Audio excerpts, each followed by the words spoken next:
महात्मा का आश्रम था, छोटी कुटिया थी। तो महात्मा अपने छत के ऊपर कपड़े फैलाने गए। उसके थोड़ा दूर पड़ोस में एक वेश्या का घर था। तो वेश्या भी छत पर अपनी साड़ी फैलाने गई। तो महात्मा ने वेश्या को देखा तो मन ही मन कुछ कठोर बोले कि बड़ी चुड़ैल है और बहुत गंदी औरत है और ये है वो है। और महात्मा को मतलब खराब लगा। और वेश्या जब देखी इस महात्मा को तो बोली बहुत महान महात्मा है, भगवान रूप है, धन्य है, बड़ी पापनी हूँ मैं, ये संत का दर्शन हो गया तो शायद कुछ पाप कट जाएंगे। वेश्या का ये सोच रहा और साधु का वो सोच रहा, और दोनों की उसी रात में मृत्यु हो गई। तो दोनों की मृत्यु हुई।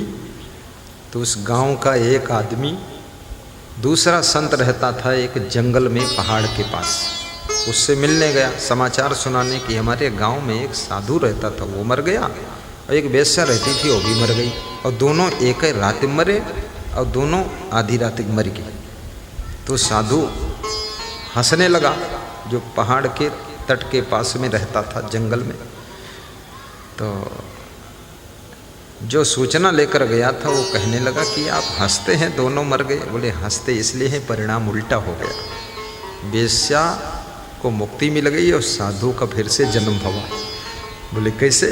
बोले वेश्या वो साधु के बारे में बड़ी श्रद्धा से सोचती थी, इसलिए मन में चिंतन साधु का करते करते वो मरी है, तो वो मुक्त हो गई।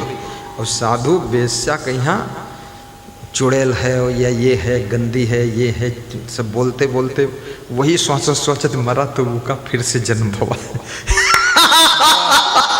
ये सोच का फल है। इसलिए आप घर में रहो, बिजनेस में रहो, बेड पर रहो, कहीं भी रहो, पर आपका मन गुरुदेव में लगा रहना चाहिए। अब गुरुदेव का मन अपने गुरुदेव में लगा रहना चाहिए, क्योंकि सारा खेल मन का है।